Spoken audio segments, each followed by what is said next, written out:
Jeff Lemire and Dustin Nguyen explore Dick's first meeting with some other young heroes as Batman takes him along to a Justice League meeting, but Batman has ulterior motives at play. Jeff Lemire continues his wonderful Robin-centric series, continuing to build on the characters in a way seldom explored. I love the build up to Dick's birthday and how at first it looks like Bruce is kind of softening up to the boy and kind of trying to make back good for what he did in the last issue, which was reading his journal, letting him have a fun day meeting Superman and the Justice League and all of the other kid heroes like Red Arrow and Wonder Girl. But of course, in classic Batman fashion, there is a big ulterior motive with him wanting Dick to surveil the heroes and note their weaknesses and how he could beat them if needed to. Lemire writes a fantastic page where Alfred kinda goes off on Bruce for taking the boy's childhood from him and Batman being pretty much uncaring about it since he didn't get a childhood, so why should they? It was so great seeing Alfred getting angry at Bruce's methods and kinda storming off as well, since it rarely happens, so when it does, you know it is very serious and definitely something that Batman doesn't do all that often. So far, the series has been pretty much essential reading if you want to learn more about the Batman and Robin's early dynamic, and if the final issue sticks the landing like these last two have, the entire series will be up there with books like Batman Year One in terms of character origins and exploration.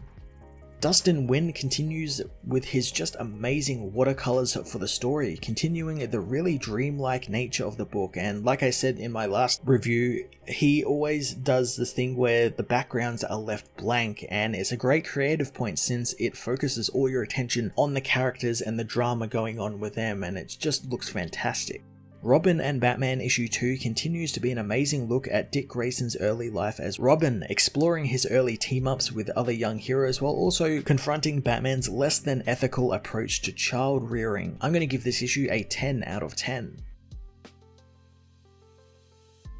Robin and Batman issue 2 finds Dick note down a bunch of useless facts about Robins, wondering why he's writing it down, but he knows it's because he's worried and he fills his head with the useless information to not have to think about the things he's really bothered by. He knows that he sees that darkness again inside of him and he wonders if maybe he doesn't need to turn inward anymore and maybe he doesn't need to be alone as some bullies come to pick on him. Dick tires of their insults, smashing one's head into a table before kicking another in the face. His actions earn him a trip to Principal Michael's office, where Alfred stands in as his guardian. Dick knows he was being bullied, but the principal notes that he doesn't have any scratches on him, but the bullies are all in hospital now. He is still adamant that they started it as Alfred sends him away, as Michaels asks where Mr. Wayne is, learning that he's a very busy man, but Michaels wonders why Wayne chose to take in Richard if he's too busy to deal with him. Alfred knows that Bruce and Richard have much in common and he's not the traditional father figure, but Dick is in very good hands. Michaels is worried by all of the boys' violence though, and Dick came to school bandaged up already. Alfred wonders what the headmaster is insinuating, so the man says that he's worried for the boy's safety, not thinking Bruce is a fit parent and he only took the boy in for the good press. Alfred knows that he's out of line, taking his leave as he tells the man to stop reading the tabloids and worry about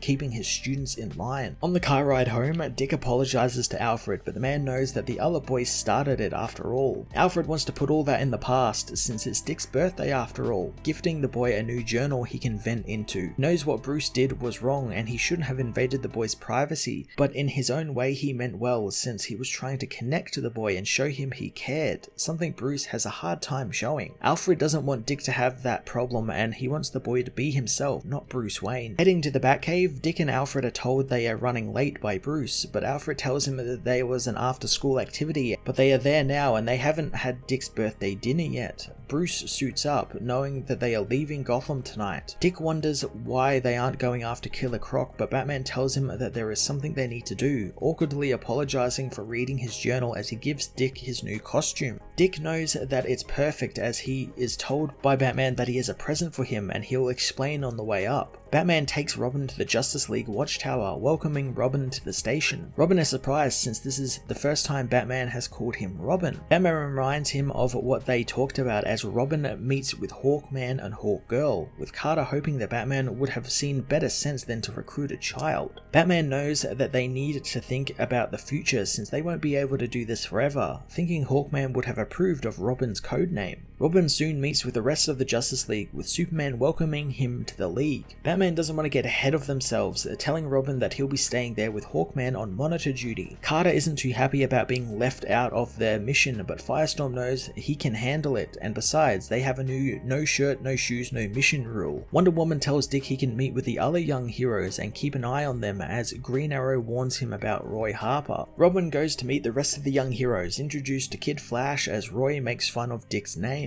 Donna introduces herself and Garth as Roy gets bored with his video games. Wally knows that he's always bored since he's ADD, and besides, if they were to even follow the League on their mission, they would be killed since they aren't ready. Roy thinks he's ready to kick some ass, as Wally knows that he can't handle being in a full combat situation just yet. Donna reassures the team they aren't going anywhere as Garth leaves to go swimming in the workout room. Dick knows they don't have to follow the JLA on a mission, detailing how Kid Flash could zip out there and check the monitor station at super speed and find them another emergency to respond to. Garth wonders how they'll get past Hawkman to the teleporter, so Robin shows them the vents, leading the team through the cramped vents above the unsuspecting Hawkman and to the teleporter. Before they leave, Robin reminds them that this is going to be very real and they need to be ready. The team get ready as they are teleported down to Earth, fighting the Royal Flush Gang, Toyman, and saving a group of fishermen from some killer sharks. They soon teleport back to the station, sneaking past Hawkman, who hears a noise, wanting to see what the kids are up to. He finds the kids all chilling out in the rec room, with Dick asking if Carter wants to play some video games with them. After Carter leaves, the team celebrate their victories, with Roy welcoming Dick to their club. Donna is proud Robin showed some leadership skills to them as Batman arrives, telling Robin it's time to go.